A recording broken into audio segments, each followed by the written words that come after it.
பெரிய ரட்சிப்பு. சத்தமா சொல்லுங்க, இது சின்னது கிடையாது. இன்னைக்கு பாருங்க, நிறைய பணம் இருந்தா நீங்களுக்கு ரொம்ப சந்தோஷமா இருப்பீங்க. வீடு நிறைய பொருட்கள்னா நிறைய சந்தோஷம். நல்ல கவர்மெண்ட் வேலை இல்ல பெரிய உத்தியோகத்தில் இருந்தாலும் பெரிய சந்தோஷம். வீடு, நிலம், புலன், நிறைய நம்ம சுத்தி இருக்கிற நிறைய காரியங்கள், இந்த உலகத்துக்குரிய காரியங்கள் இருந்தா சந்தோஷம். ஆனா அதனால ஒரு மனுஷன் ரட்சிக்கப்பட முடியுமா? எனக்கு 10 ஏக்கர் நிலம் இருக்குது, உங்களுக்கு ரொம்ப சந்தோஷமா இருக்கும். ஒருவேளை நீங்க அவ்வளவு பெரிய சொத்து இருந்ததுதான் உங்களுக்கு சந்தோஷம். ஆனா அந்த சொத்து உங்களுக்கு ரட்சிப்பு கொடுக்க முடியுமா? சொல்லுங்க. உங்களை படிப்பு ரட்சிப்பு கொடுக்க முடியுமா? இல்ல. ஆண்டவராக இயேசு கிறிஸ்துவினால் மாத்திரமே. சத்தமா சொல்லுங்க. இதெல்லாம் பாருங்க, இந்த இதெல்லாம் என்ன அழிந்து போகக்கூடியது. வாசிக்கலாம். ஒரு வசனத்தை நான் உங்களுக்கு வாசிச்சு காமிக்கிறேன். மார்க் 8வது அதிகாரம் 36வது வசனம். மார்க் 8:36. தன் ஜீவனை ரட்சிக்க விரும்புகிறவன் அதை இழந்து போவான். என் நிமித்தமாகவும் சுவிசேஷத்தின் நிமித்தமாகவும் தன் ஜீவனை இழந்து போகிறவன் அதை ரட்சித்துக் கொள்ளுவான். மனுஷன் உலகம் முழுவதையும் ஆதாயப்படுத்திக் கொண்டாலும் தன் ஜீவனை நஷ்டப்படுத்தினால் அவனுக்கு லாபம் என்ன? நல்லா கவனிக்க. இந்த உலகத்துல ஒரு நிமிஷம் கவனிக்க. இன்னைக்கு ஆண்டவர் சொல்றாரு, இவ்வளவு பெரிய ரட்சிப்பு கர்த்தர் உங்களுக்கு எனக்கு கொடுத்திருக்கிறார். நாம் எந்த அளவுக்கு அதை பத்திரப்படுத்தி கொள்ளுகிறோம், எந்த அளவுக்கு அதை நாம் என்ன பண்ணுகிறோம், நம்முடைய வாழ்க்கையில அசட்டை பண்ணாம தேவனுக்கு நன்றி உள்ளவர்களாக இருக்கிறோம், அதனுடைய மதிப்பை அறிந்து கொள்கிறோம் என்றுதான் இந்த நாளினுடைய சத்தியம். ஹல்லேலூயா. இந்த உலகத்துல உலகம் முழுவதையும் நான் சொல்றேன், உலகம் முழுவதையும் ஒரு மனுஷன் ஆதாயப்படுத்திக்கலாம்.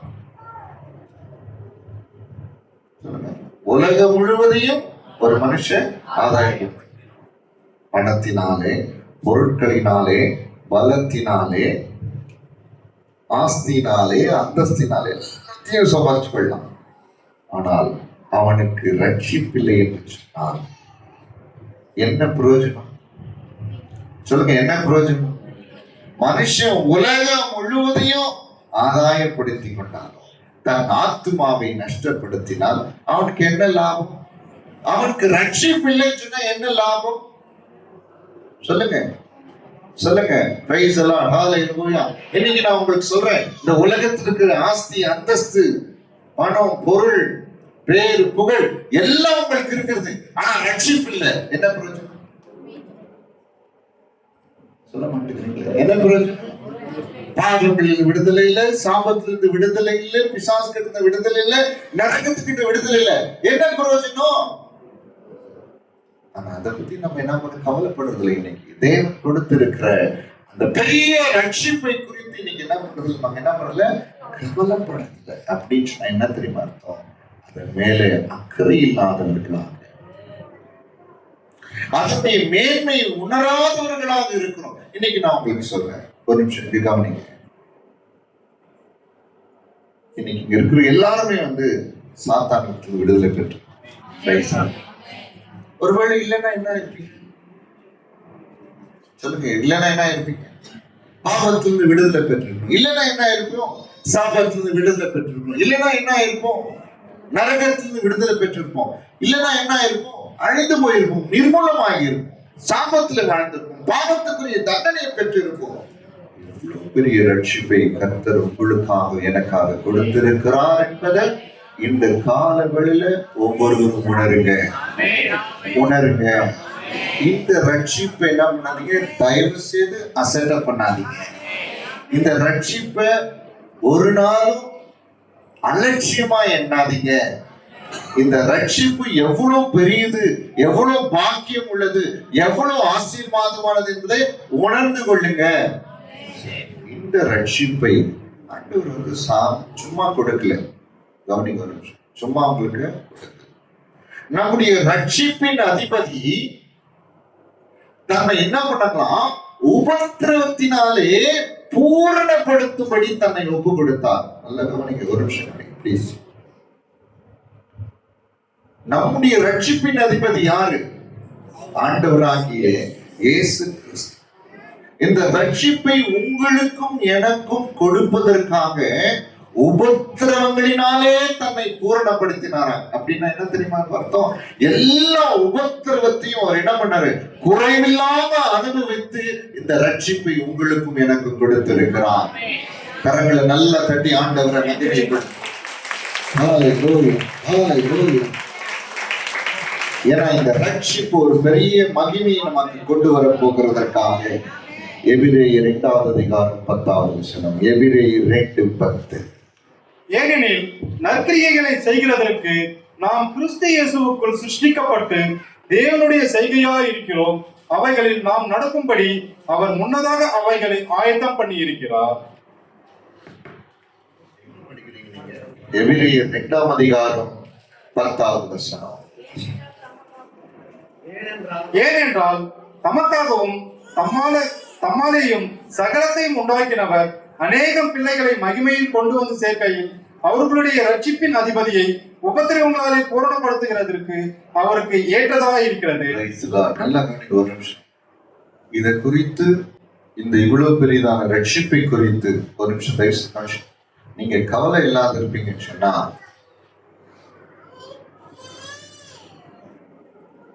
அதை அசட்டை பண்ணுவீர்கள் என்று சொன்னால், அதை ஏற்றுக்கொள்ளாமல் இருப்பீர்கள் என்று சொன்னால், எந்த ஆசீர்வாதம் நம்முடைய வாழ்க்கையில் இருக்காது. கவனிங்க, எந்த ஆசீர்வாதம் இருக்காது. இங்க உட்கார்ந்துட்டு இருக்கீங்க. இந்த ரட்சிப்பை கொடுப்பதற்காக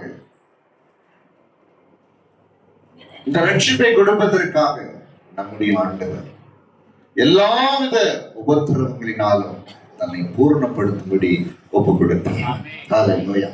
அவர் என்ன பண்ணார் தெரியுங்களா? நல்லா கவனிங்க.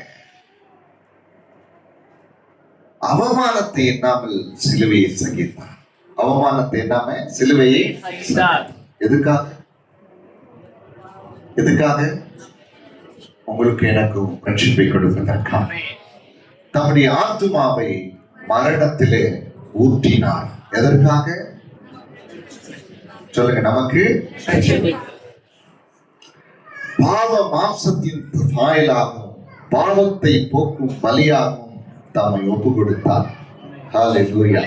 பாவ மாம்சத்தின் சாயலாக மாறினாராம். கவனிங்க, நீங்களும் நானும் பாவ மாம்சத்தின் சாயல். நீங்களும் நானும் பாவம் ஃபுல்லா முழுவதும் பாவம். ஆனா ஆண்டவர் இயேசு கிறிஸ்து மகா பரிசுத்தமான தேவன்.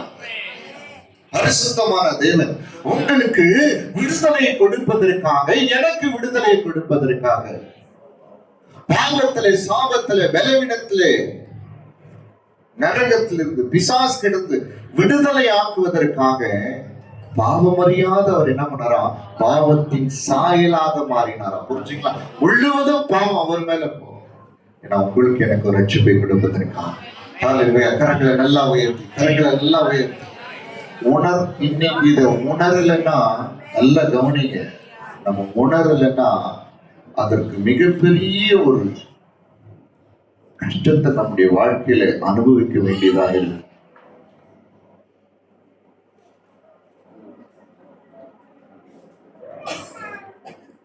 சிலுவையிலே என்ன பண்ணாரு? அவமானப்படுத்தப்பட்டார், நொறுக்கப்பட்டார், புறக்கணிக்கப்பட்டார், அக்கிரமக்காரர்கள் ஒருவராக எண்ணப்பட்டார். இந்த ரட்சிப்பை எடுத்து சும்மா கொடுக்கல. கவனிங்க, எடுத்து சும்மா கொடுக்கல. என்ன தெரியுங்களா பண்ணாரு? தன்னை பாவ மாம்சத்தின் சாயலாக என்ன பண்ணாங்க? ஒப்பு கொடுத்தார். அவமானத்தை எண்ணாமல் சிலுவையை சகித்தார். அக்கிரமக்கால் ஒருவராக எண்ணப்பட்டார். நொறுக்கப்பட்டார், காயப்பட்டார், அவமானப்படுத்தப்பட்டார். இதெல்லாம் அப்படிப்பட்ட உபத்திரவங்களினாலே என்ன பண்ணாங்க? தன்னை பூரணப்படுத்தி இந்த ரட்சிப்பை உங்களுக்கு எனக்கு கொடுத்திருக்காங்க. இது சாதாரணமா வந்துடல. இன்னைக்கு என்ன தெரியுமா பண்றோம்? நல்ல கவனிங்க, ஒரு நிமிஷம் கவனிங்க. பணத்துக்கு கொடுக்கிற மரியாதையே ரட்சிப்பு, பெற்று பெரிய ரட்சிப்புக்கு கொடுக்கறது இல்லை. ஒரு அதிகாரி